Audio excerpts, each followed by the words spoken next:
Flight 2657, a routine late-night trip from Seattle to Denver, seemed utterly ordinary. The kind of flight that thousands of people take every day without a second thought. Passengers boarded with sleepy eyes and travel-worn bags, expecting nothing more than a quiet journey through the night sky. Inside the softly lit cabin, the hum of engines was a familiar comfort, a gentle lullaby for those settling in for the journey. Some passengers scrolled through their phones, others adjusted their seats, and a few exchanged tired smiles with strangers across the aisle. Business travelers reviewed presentations on glowing laptops, families whispered bedtime stories to restless children, and students clutched backpacks, drifting off as the plane soared above the Rockies. The world outside was a sea of darkness, broken only by the occasional twinkle of distant towns far below. The Boeing 737 was modern, well-maintained, and the flight uneventful. Every system check had been routine, every pre-flight inspection by the book. There was no hint that tonight would be any different from countless flights before. Up front, the pilots, both with spotless records, chatted quietly, reviewing their approach into Denver. The crew moved efficiently through the cabin, offering water and blankets, their practiced smiles reassuring. Most passengers had already surrendered to sleep as the cabin lights dimmed to a soft glow. Meanwhile, in the Denver Air Traffic Control Tower, the night shift was calm. Controllers monitored their screens, tracking the steady stream of incoming flights. But then, something subtle caught their attention. Flight 2657 began its descent a bit earlier than expected. It wasn't enough to trigger alarms or cause immediate concern, but it was just unusual enough to be noted in the log. A small deviation, easily explained by a request for a smoother approach or a change in wind.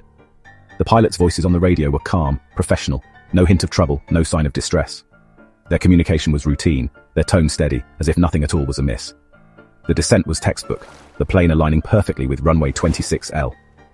Every maneuver was precise, every checklist followed to the letter. The approach was so smooth it seemed almost effortless. Controllers watched, impressed by the flawless approach. They exchanged nods, quietly admiring the skill of the crew as the aircraft glided toward the runway. The night was clear, winds calm, ideal landing conditions. Not a cloud in sight, not a hint of turbulence. It was the kind of night pilots dream of. Everything about the landing was perfect. The wheels touched down with barely a bump, the plane slowing gracefully as it rolled down the illuminated runway. Too perfect, as it would soon become clear. There was an eerie sense of calm, a stillness that felt almost unnatural in hindsight. No one on board or on the ground had any idea that this flight was about to become an unsolvable mystery. The plane taxied to a remote area, its lights dimming, as if settling in for the night. Then, without warning, the routine shattered. Alarms flashed in the control tower, and confusion rippled through the staff as they realized something was terribly wrong.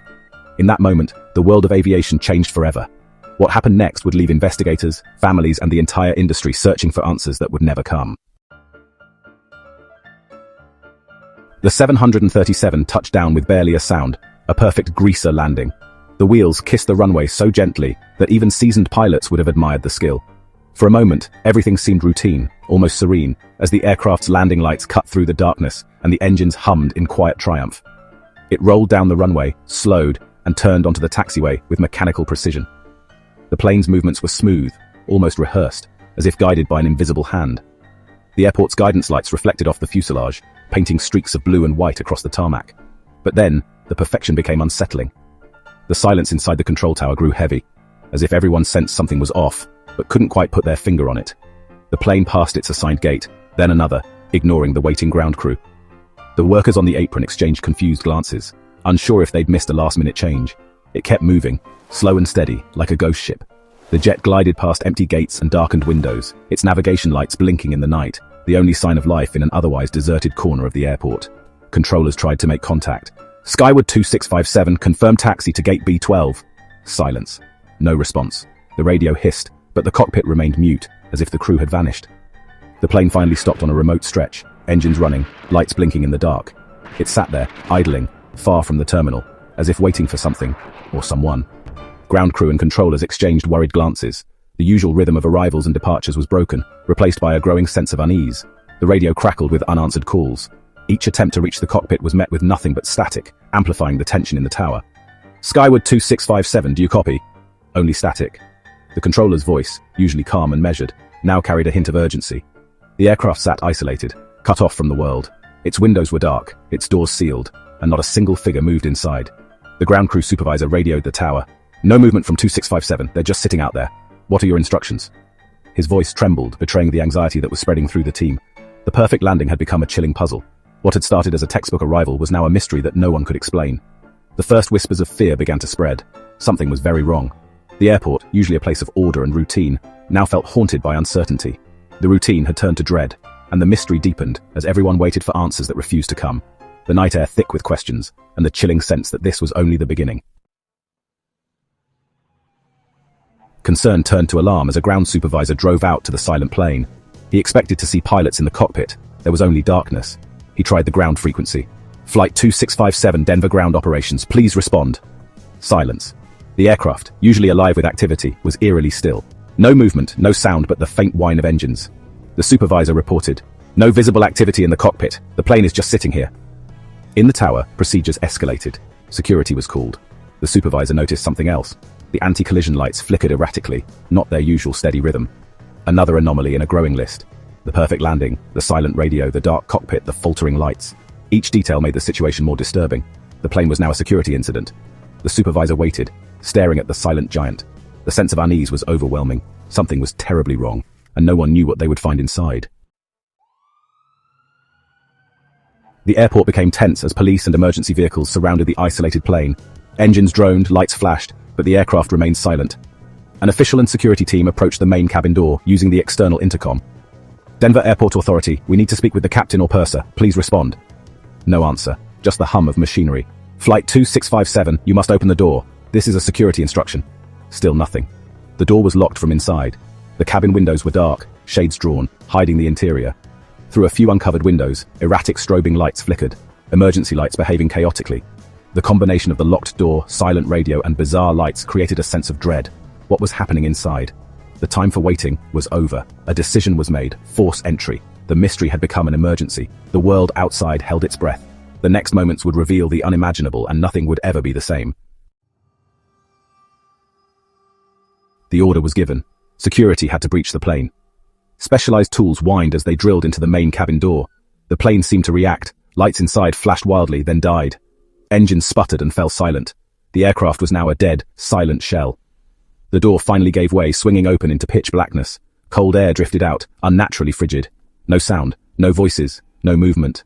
Flashlights cut through the darkness as the team entered the galley. Everything was in place, pristine, empty. The cockpit door was closed. The team moved toward the main cabin, footsteps echoing in the silence.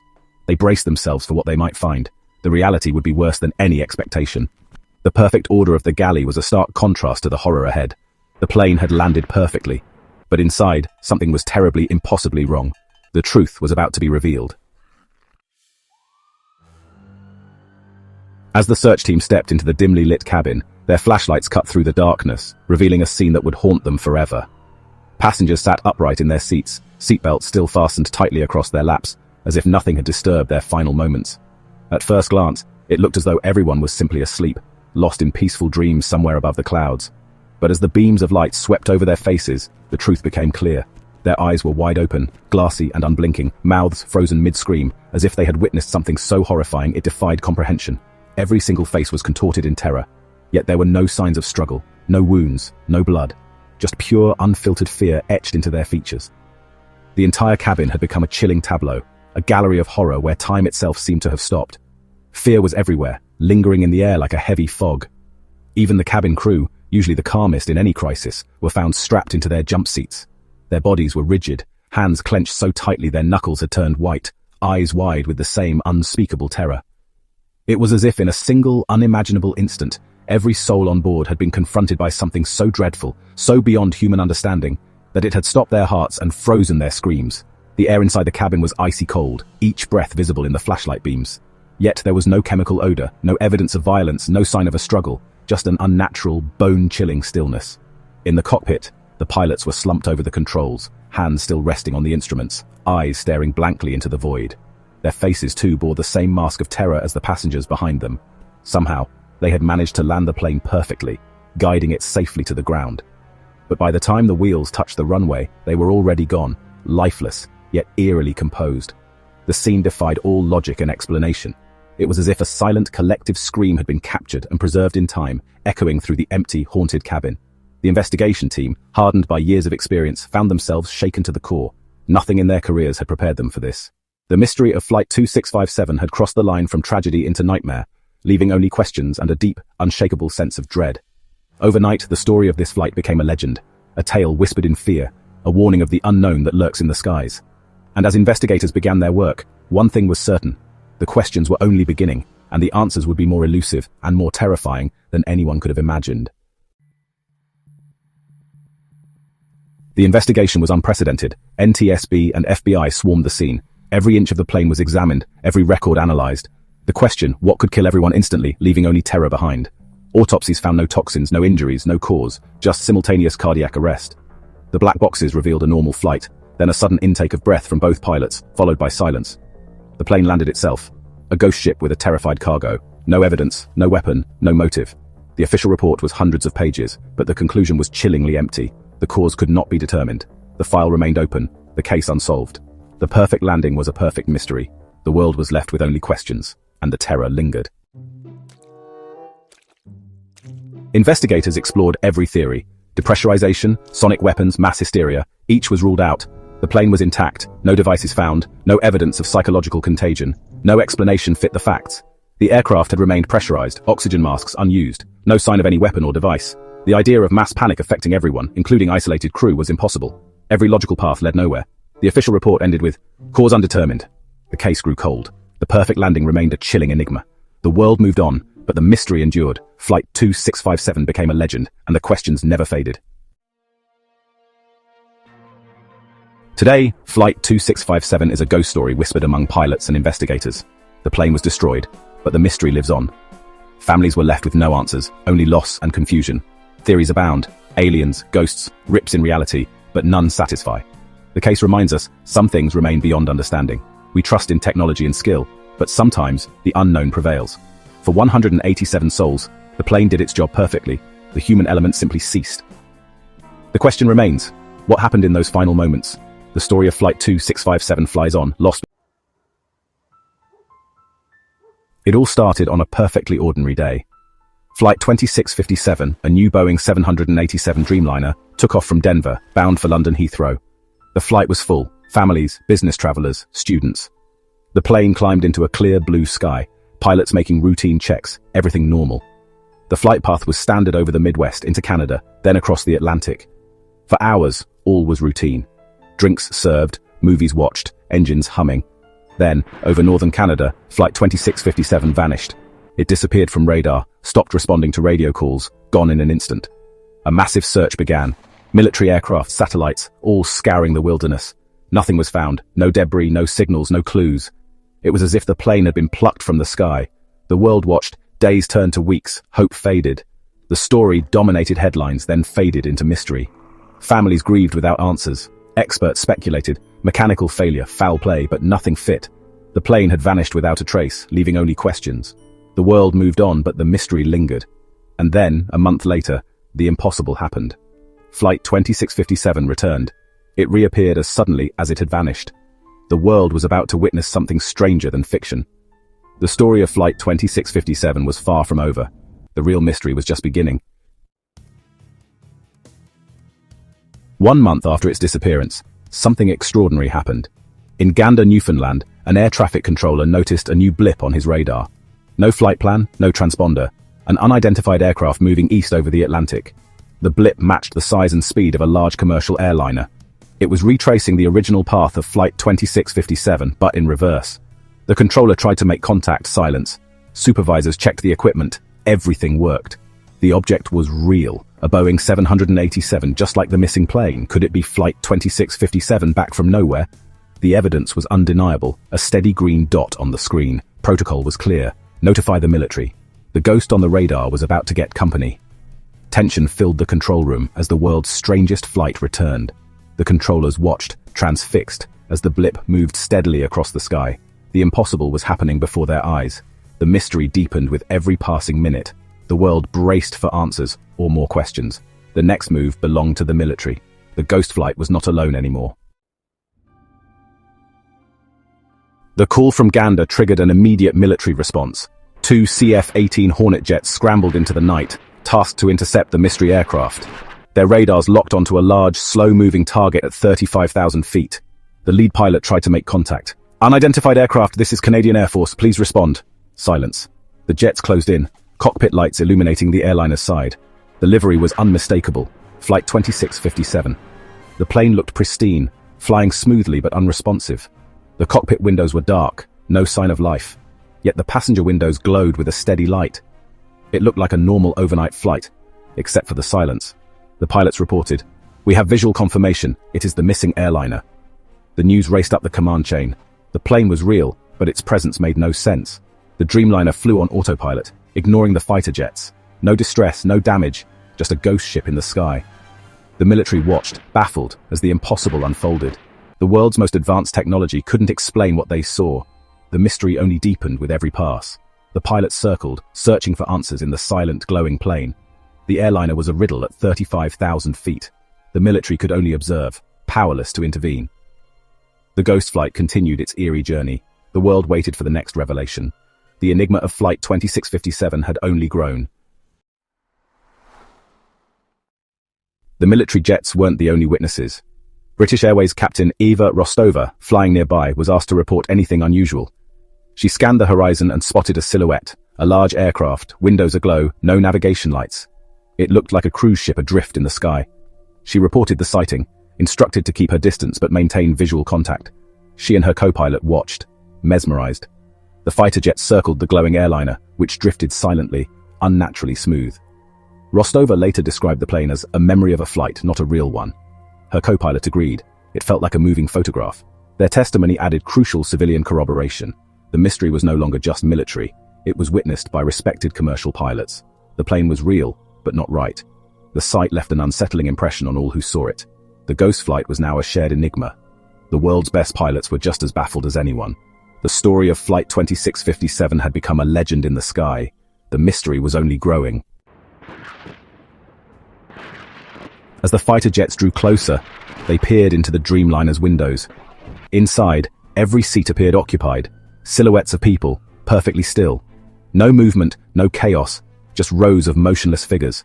It was a tableau of suspended animation, frozen in time. The pilots circled, hoping for any sign of life. There was none. The passengers were there, but utterly, unnaturally still. The military relayed this chilling detail to command. The plane was now considered a potential biohazard. The silent, still passengers transformed the incident into a potential catastrophe. The Dreamliner was a tomb, not just a ghost. Who was flying the plane? The cockpit was dark, radios silent, yet the flight was stable. The contradiction was staggering. The image of those silent silhouettes became the defining, haunting image of the affair. The world watched, horrified, as the ghost flight continued.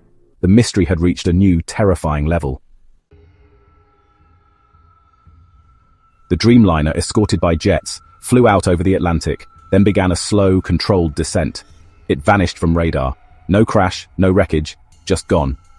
The next morning, at Denver Airport, a cleaning crew found a note in the cockpit of another 787. The note was crisp, handwritten. "The flight is over. The passengers are at peace. Do not search for us. We are where we need to be." Signed, the captain, Flight 2657. The handwriting matched the missing captain. The plane where the note was found had been grounded and under surveillance. No unauthorized entry, no explanation. The note's appearance defied logic. It was as if it had materialized out of thin air. The message offered strange reassurance, but no answers. Investigators were left with more questions than ever. How did the note get there? What did it mean? The mystery deepened, pushing the story into the realm of the inexplicable. The note became the only tangible clue in an impossible case. The world was left to wonder.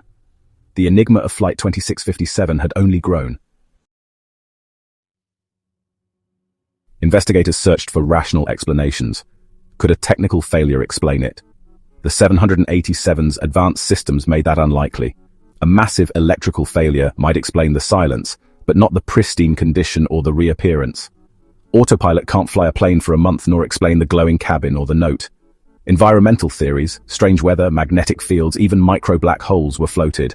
Some suggested a gas leak incapacitated everyone, but that didn't explain the return. No theory fit all the facts. Every logical path led to a dead end. The evidence was contradictory and impossible. The mystery was not a lack of evidence, but too much that made no sense. Flight 2657 defied science and reason. The world was left with only questions. When logic fails, the mind turns to the supernatural. Theories abounded: alien abduction, dimensional portals, time slips. Some believed the plane was taken by extraterrestrials, studied, then returned. Others thought it slipped into another reality, returning unchanged but altered. The mysterious note was seen as a message from beyond. These ideas, though unproven, offered comfort to some. The story became a modern myth, discussed in hushed tones and online forums. No evidence supported these claims, but the mystery's strangeness invited speculation. The incident became a campfire tale for the digital age. Whether aliens, time slips, or ghosts, the story spoke to our deepest fears and fascinations. Flight 2657 became a legend, a riddle with no answer. The world was left to wonder what really happened. The sky, it seemed, still held secrets. Today, the fate of Flight 2657 remains unsolved. No wreckage, no further messages, just a file of impossible evidence. The story is a permanent fixture in our collective consciousness. It reminds us that, for all our technology, the world still holds secrets. The questions are endless. What happened to the passengers? What did the captain's note mean? How did the plane return? The incident left a scar on aviation, a ghost story for pilots and passengers alike. For families, there is no closure, only uncertainty. The note's talk of peace offers little comfort. Flight 2657 is a story about a question mark over. Every tragedy begins with a list, a manifest of names, a ledger of lives about to be changed forever. Before the world knows of disaster, there is only this, a simple document, ink on paper, each name a story, a hope, a memory. It is a roll call of souls, a silent promise that someone, somewhere, is waiting for each of them to return. The manifest is more than a record. It is a snapshot of a moment in time, a gathering of strangers whose fates are now intertwined. Each name, carefully written, is a thread in a tapestry that will soon unravel. Flight 714, a charter from Nevada, vanished on a clear Tuesday and was found shattered in the Great Basin Desert. The sky was cloudless, the air still, as if the world itself was holding its breath. The wreckage was scattered across the sand, a silent testament to the violence of the fall. Rescue teams arrived quickly, but hope faded with every hour. The desert was unforgiving, the silence broken only by the distant hum of helicopters and the crackle of radios. No survivors. The manifest listed 88 passengers and crew, but something was wrong. The numbers didn't add up, and the faces in the wreckage didn't match the names on the list. When families were called, confusion replaced grief. He died in 2011. She's buried in Oregon. The calls were supposed to bring closure, but instead they opened old wounds and raised impossible questions. How could the dead die again? News of the crash spread quickly, but the story grew stranger with every update. Reporters struggled to explain the impossible, and the public watched in disbelief as the list of victims became a list of the already lost. The names on the manifest belonged to people already dead. Oasis Air, the charter company, denied any error, but the evidence was clear. The company insisted the records were correct, but the truth was slipping through their fingers. IDs recovered from the wreckage didn't match the manifest. The dead on the plane were not the dead on paper. Investigators found wallets, passports, and personal effects, none of them belonging to the names on the list. The official story unraveled. The manifest was a list of ghosts. The more they searched, the more the truth slipped away, as if the answers were dissolving in the desert air. Who were these people? Why were they flying under the names of the deceased? The questions multiplied, each more chilling than the last. The investigators faced a wall of silence, as if the past itself was refusing to be uncovered. The crash became a puzzle box, each piece more unsettling than the last. The world soon knew it as the last knock. Theories spread like wildfire: identity theft, government cover-up, something supernatural, but none fit the facts. This was no ordinary disaster, it was a mystery that defied explanation. The investigators were left with more questions than answers, haunted by the faces of the unknown dead. The real question: were the people on the plane ghosts too, or were they living people hiding behind the names of the dead? The investigation had only just begun, and the truth, whatever it was, waited in the shadows, refusing to be found. Enter Asra Sehar, the lead NTSB investigator, a woman known for her meticulous attention to detail, her calm under pressure, and her relentless pursuit of the truth. Colleagues described her as the kind of investigator who would spend hours combing through a single file, refusing to let even the smallest inconsistency slip by. She had a reputation for never backing down, no matter how complex or bizarre the case became. Over the years, Sehar had seen dozens of crash sites, each one tragic, each one unique. But nothing in her career had prepared her for what she found at this scene. The wreckage was familiar, but the evidence was anything but. The flight manifest, usually a straightforward document, was a deliberate fabrication. This wasn't a simple clerical error or a case of mistaken identity. Someone had gone to great lengths to create a false record, raising more questions than answers. Realizing the gravity of the situation, Sehar quickly assembled a special team of experts, analysts, forensic specialists, and veteran detectives. Their mission? To identify the victims using the real IDs and personal effects recovered from the crash site, piecing together the truth from fragments of shattered lives. What they discovered was chilling. Every single passenger on the flight was legally dead. Some had died years ago, others decades earlier. The team pored over death certificates, old news clippings, and faded photographs, trying to make sense of the impossible. These weren't criminals, fugitives, or people trying to disappear. They were ordinary men and women, teachers, shopkeepers, parents, each with a life that had ended long before the flight ever took off. Yet here they were, listed as passengers on a doomed plane. The investigation took a dramatic turn. How could a flight manifest be filled with the names of people who were already dead? Was it a twisted coincidence, or something far more sinister? The team debated theories late into the night, each new clue only deepening the mystery. As the case gained national attention, Sehar found herself thrust into the spotlight. She became the public face of the investigation, fielding questions from reporters and pushing back against mounting pressure from officials who wanted to keep the bizarre details under wraps. The official story focused on mechanical failure, a narrative that was easy to accept and quick to close. But Sehar knew that the truth was far stranger, and she refused to let the case be swept under the rug. The real story, she believed, was hidden in the impossible identities, connections that defied logic and pointed to a deeper conspiracy. Each mismatched document, each unexplained link, was a clue waiting to be unraveled. Night after night, Sehar worked tirelessly, determined to uncover who these people really were, and why they had all ended up on that flight together. She chased leads across the country, interviewed grieving families, and pieced together a puzzle that seemed to grow more complex with every answer. The search for answers had only deepened the mystery, but Sehar was undeterred. For her, giving up was never an option, not when the truth was still out there, waiting to be found. David Ingram's case stunned investigators. His driver's license was found in the wreckage, matching a passenger's face. But Ingram had died in a car crash in 2011. His death, burial, and identification all confirmed. Yet here he was, dying again in 2025. His family, shown the crash photo, confirmed it was him. This wasn't stolen identity. It was the same man, dead twice. The Ingram case shattered any simple explanation. Was it a perfect fake death, a double, or something stranger? The story became a media sensation, raising questions about identity, death, and reality itself. And Ingram was just the beginning.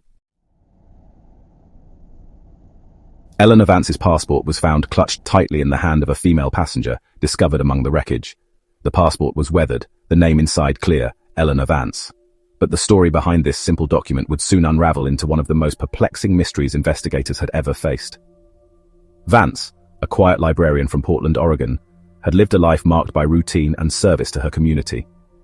She died in 2018, her passing mourned by friends and family, and was laid to rest in a small, peaceful cemetery just outside the city. Her gravestone, simple and unadorned, marked the end of a seemingly ordinary life. When news of the crash broke, her family was stunned to see a photo of one of the victims. The woman in the image was older, her hair streaked with grey, but her features were unmistakable. It was Eleanor. The shock rippled through the family. How could she be on that plane, years after her death? Investigators, desperate for answers, exhumed Eleanor's grave. The process was painstaking, carried out under the watchful eyes of both law enforcement and her grieving relatives. When the casket was opened, the body inside was carefully examined. DNA tests were run multiple times to be certain. The results were conclusive. The body in the grave was Eleanor Vance. Yet the woman on the plane was also confirmed, through fingerprints and DNA, to be Eleanor. Two identical bodies, both proven to be her, existing at the same time. The theory that Eleanor had faked her death quickly fell apart. There was no evidence of deception, no signs of a double life. What investigators faced was something far stranger, a mystery that defied logic and explanation. As the investigation widened, a chilling pattern emerged. Dozens of passengers on the doomed flight had confirmed graves, each with a body inside, each identity verified. Yet, all were found on the plane, their remains unmistakable. The scale of the mystery was staggering, leaving even the most seasoned investigators at a loss. How could so many people, all officially dead and buried, appear together on a single flight? Who could orchestrate such an impossible event? Was it the work of a criminal mastermind, or something beyond human understanding? The question investigators now faced was no longer just who was responsible, but what exactly were these people? Were they truly the individuals they appeared to be, or something else entirely? The woman in the Oregon grave, Eleanor Vance, left behind a legacy of pure mystery, one that would haunt investigators and her family for years to come. As the investigation grew stranger, official information dried up. The NTSB clammed up. Asra Sehar vanished from public view. Press briefings were cancelled, replaced by a standard line. The investigation is ongoing. Behind the scenes, shadowy government agencies took over, classifying key details. The focus shifted to engine failure, a classic misdirection. The media was fed technical jargon, but the public wasn't fooled. The silence only fueled suspicion and rumors. Journalists and internet sleuths dug deeper, hungry for the truth. The cover-up created a vacuum, soon filled by a leak that would shatter the official narrative. The wall of silence was about to crack. The leak was a grainy security video from the Nevada airfield. It showed the passengers boarding, silent, synchronized, moving as one. No chatter, no phones, no goodbyes. Just a line of people, heads high, eyes forward. Their movements were eerily uniform, almost robotic. No staff checked tickets, no one interacted. The footage spread online, dissected frame by frame. Experts agreed, this was not normal human behavior. The video gave the mystery a chilling new dimension. These weren't just names, they were real people, acting in ways no one could explain. The official story of a routine flight was destroyed. The passengers seemed willing, even purposeful. But what were they participating in? The video raised more questions than it answered. The impossible facts and eerie footage fueled wild speculation. Theories exploded: witness protection, cult rituals, mind control, even resurrection. Some thought the passengers were part of a secret relocation program. Others saw evidence of a bizarre cult or scientific experiment, clones, or people brought back to life. Fringe ideas, aliens, time travel, glitches in reality, spread online. The case became a modern myth, a digital campfire story. When facts are impossible, people invent explanations. The mystery of Flight 714 became a blank screen for the world's fears. The whispers grew louder, but the truth stayed silent. The world was left to wonder. Asra Sehar's team, stripped of authority, kept digging. They focused on Oasis Air, a shell company with no real history. The passengers had been living off the grid, in isolated communities, long before the flight. This pointed to a long-term, organized operation. A clue in the wreckage: the Lazarus Project. Was this a secret program to fake deaths or duplicate people? The why remained elusive. Rescue, experiment, or something else? The synchronized boarding suggested compliance, not coercion. The search for answers only led to deeper questions. Years later, the case remains unsolved. The final report blamed mechanical failure, barely mentioning the manifest. The government buried the story. Asra Sehar was silenced. The core mystery, two identical bodies for the same person, was never explained. The flight's true purpose, the passengers' real identities, and the meaning of their silent procession remain unknown. The legacy of Flight 714 is unease, a reminder that reality may be more fragile than we think. The last knock was the sound of a question at the door of reality itself, and that question has... It was a Sunday, July 20th, 2025, at Denver International Airport. The morning had started like any other, with travelers bustling through the terminals, families reuniting, and the constant hum of jet engines filling the air. The airport, a sprawling hub of activity, was alive with anticipation for the day ahead. The day was bright and routine, until Flight 739 from Salt Lake City approached. It was scheduled to land at Gate B-22, just like hundreds of flights before it, and nothing seemed out of the ordinary as it neared the airport. Air traffic control noticed something was wrong. The pilots weren't responding. The blips on the radar were normal, but the silence from the cockpit was anything but. Radio calls were met with silence. Not a word, not even static, came back from the flight deck. Controllers exchanged worried glances, trying every channel, every frequency, nothing. The tension in the tower grew with each unanswered call as the minutes ticked by. The plane continued its descent steady and precise, but the silence was deafening. It was as if the aircraft was being guided by invisible hands, following every protocol without a single human word. Emergency protocols were quietly initiated on the ground. The airport's operations team moved swiftly, alerting first responders and preparing for the unknown. Fire trucks and ambulances rolled toward the runway, lights off, waiting. Their engines idled, ready to spring into action at a moment's notice. But for now, they waited in eerie anticipation. No one knew what to expect: hijacking, medical emergency, or catastrophic failure. The possibilities raced through everyone's minds, each more unsettling than the last. The aircraft touched down with impossible grace, a perfect landing. It was almost surreal, as if the plane itself was determined to complete its journey, regardless of what was happening inside. The wheels kissed the tarmac, engines reversed, and the plane stopped gently on the center line. Every movement was textbook, every action flawless. Relief was short-lived. The silence continued. The sense of accomplishment at a safe landing quickly gave way to a deeper, more chilling uncertainty. The engines spooled down, but the main cabin door didn't open.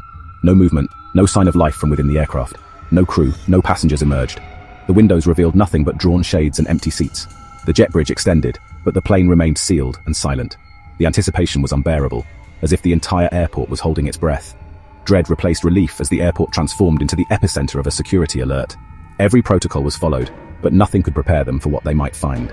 The runway was sealed off. Security vehicles formed a perimeter, keeping everyone at a safe distance. News helicopters circled, cameras zooming in on the solitary plane. The world's eyes were now fixed on Denver, waiting for answers. Hazmat teams in white suits approached, scanning for toxins or biological agents. The fear of an invisible, undetectable threat was palpable. The fear some invisible force had incapacitated everyone on board. Was it a new kind of weapon, or something even stranger? The world watched as these faceless figures prepared to breach the silent vessel. Every second felt like an eternity as the team readied their equipment. The mystery had only just begun. The questions were endless, and the answers seemed impossibly far away. What had happened aboard Flight 739? Was it a technical malfunction, a deliberate act, or something that defied explanation? The airport, once a place of routine, now held its breath. The impossible had landed. The silence was absolute. Every person present felt the weight of the unknown pressing in. The story was just beginning. Denver International Airport would never be the same, and neither would the world that watched in disbelief. The hazmat team forced open the main cabin door and stepped inside. They braced themselves for chaos, panic, confusion, maybe even violence. But what greeted them was something far more unsettling. Instead of noise and disorder, they found an eerie calm that seemed to hang in the air, thick and unnatural. The cabin was pristine, almost untouched. Lights were dimmed to a soft glow, and every window shade was drawn, blocking out the world outside. Carry-on bags were neatly stowed in the overhead bins, not a single item out of place. The aisles were clear, the seats perfectly aligned.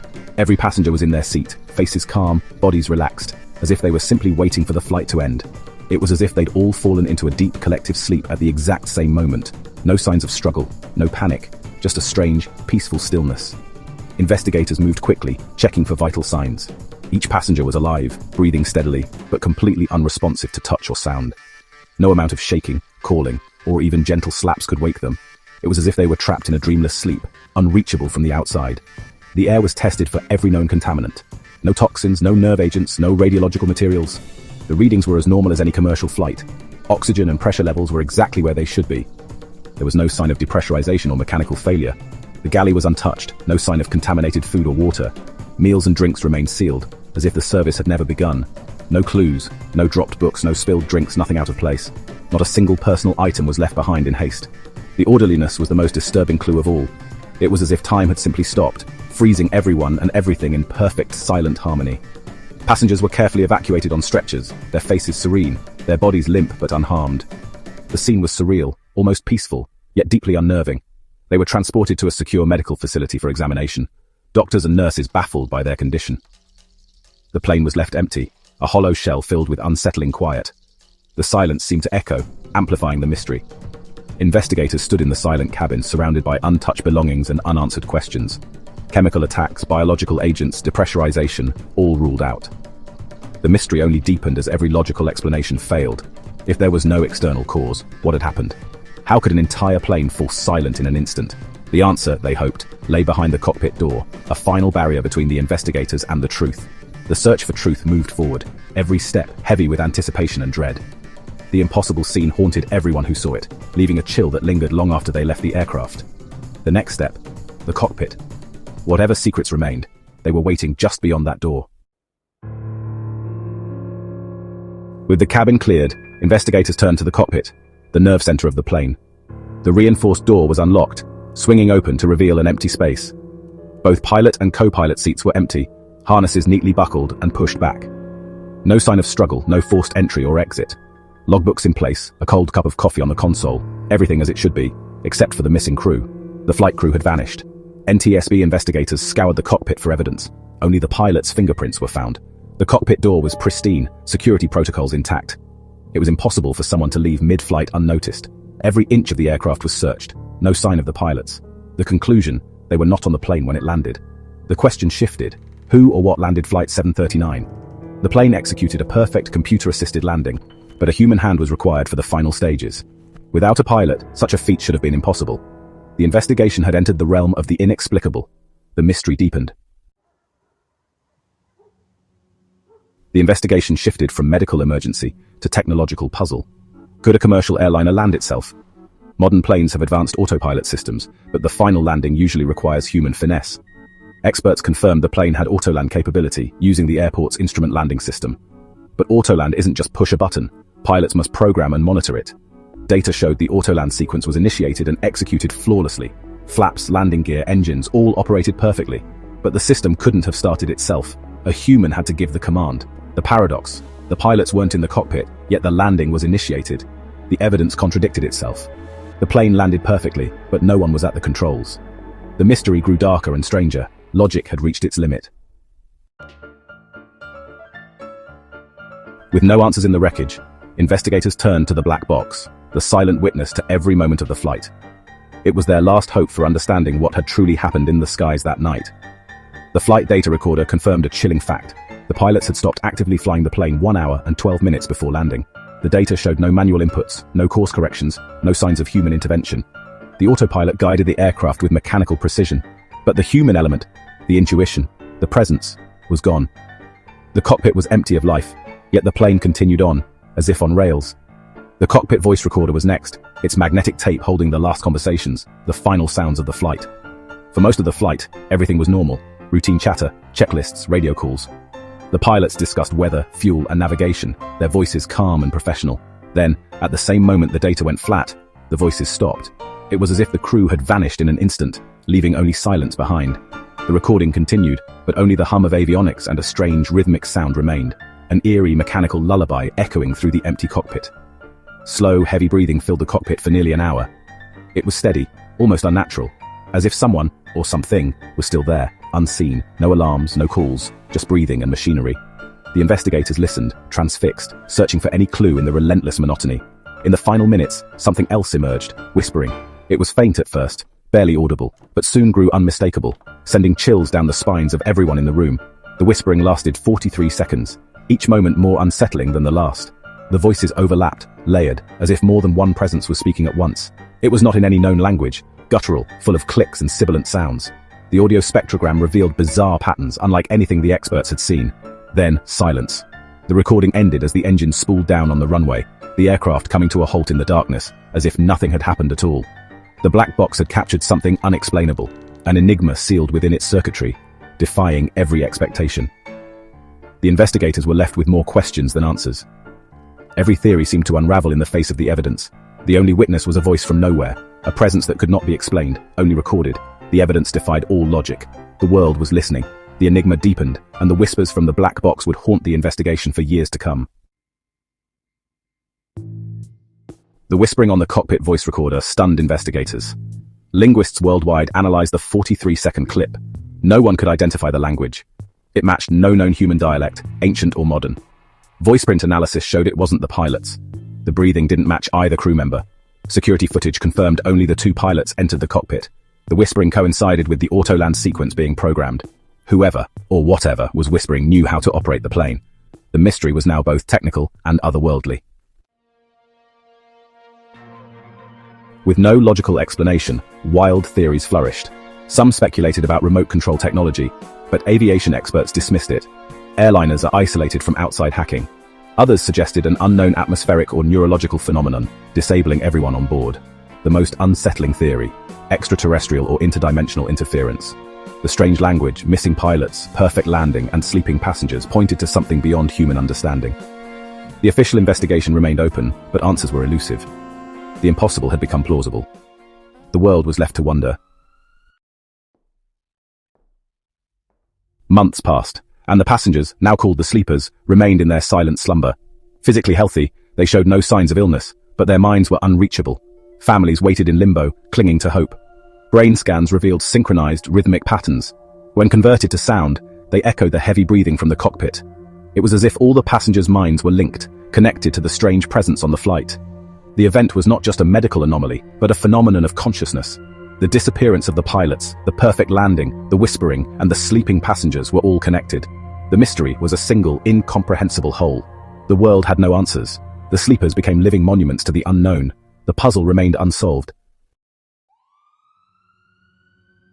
1 year later, Flight 739 remains a modern legend. The plane sits in a locked hangar, the investigation at a dead end. The sleepers remain unchanged. Their families wait for answers. The mysterious whispering is the most